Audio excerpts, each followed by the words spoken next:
John Milton जे जग मशहूर नज़म paradise last जे पहिरें किताब मां शैतान जे वाइस जो सिंधी मंज़ूम तर्जुमो तव्हांजे साम्हूं पेश कजे थो। उमेद ते तव्हांखे पसंदि ईंदो।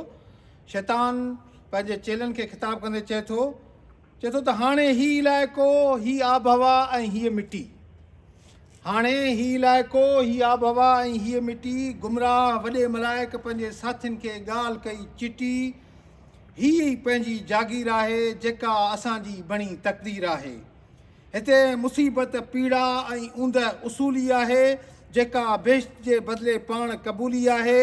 उन आफ़ाक़ी आसमानी रोशनी जे मुक़ाबले में, उन पुरेश खुदाई रहाइश जे फ़ासिले में, जीअं त ख़ुदा वॾो ताक़तवरी महान आहे, जीअं त ख़ुदा वॾो ताक़तवरी महान आहे, संदसि फ़ैसिलो बि अज़ीम ऐं सख़्तु जान आहे। उन जी हर ॻाल्हि में का त सुठाई आहे, उन जी हर ॻाल्हि में का त सुठाई आहे। उन खां दूरि रहण में ई असांजी भलाई आहे।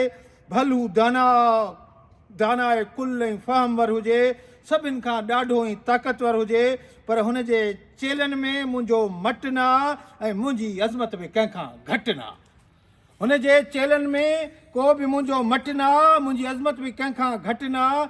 हाणे सुकून वारी ज़मीन खे अलविदा ऐं हमेशगी जी ख़ुशी वारी सरज़मीन खे अलविदा।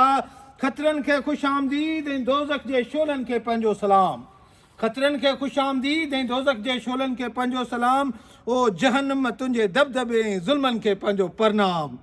पंहिंजे नए आका खे क़बूल कर, पंहिंजे नए आका खे क़बूल कर। उन जे आज़ादु ख़्यालनि ऐं सोचुनि खे वसूल कर, जंहिंजो दिमाग़ तेज़ खां तेज़ डोड़े थो, जेको वक़्त ऐं हालात खां बि मुंहुं न मोड़े थो। सभु कुझु दिमाग़ जो ई त खेल आहे, सभु कुझु दिमाग़ जो ई त खेल आहे। जेको थिए थो उन जो ताल मेल आहे, जेको जन्नत खे बि दोज़ख ठाहे थो सघे, जेको जन्नत खे बि दोज़ख ठाहे थो सघे, सो दोज़ख खे बि बिश्त बणाए थो सघे। सो छा थी पियो, सो छा थी पियो, मां जिते बि हूंदुसि मां हूंदुसि। सो छा थी पियो, मां जिते बि हूंदुसि मां हूंदुसि। मां जहिड़ो बि आहियां ख़ुदा खां त घटि ई निहा हूंदुसि। हू त पंहिंजे कहर में ॾाढो ई कहारी आहे, हू त पंहिंजे कहर में ॾाढो ई कहारी आहे, पर पंहिंजी ताक़त ऐं अना में असां खां भारी आहे। हिते पाण जहिड़ा बि आहियूं आज़ादीअ वारा आहियूं, हिते पाण जहिड़ा बि आहियूं आज़ादीअ वारा आहियूं, पंहिंजे मर्ज़ी घाटी वादीअ वारा आहियूं।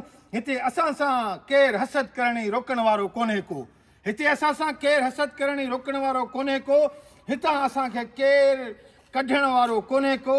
हिते पाण आज़ादीअ सां राज कंदासीं, हिते पाण आज़ादी सां राज कंदासीं ऐं मर्ज़ी सां जीअंदासीं, मर्ज़ी सां ताराज कंदासीं। मुंहिंजे हिसाब सां त बादशाही अहम आहे, मुंहिंजे हिसाब सां त बादशाही अहम आहे। खणी जो दोज़ख में हुजे त बि उत्तम आहे। जन्नत में अगरि पाबंद थी ग़ुलामीअ जो काज कजे, जन्नत में अगरि पाबंद थी ग़ुलामीअ जो काज कजे, उन खां त लख दफ़ा बहितर आहे त दोज़ख में राज कजे, उन खां त लख दफ़ा बहितर आहे त दोज़ख में राज कजे। तव्हांजी तमामु घणी महिरबानी।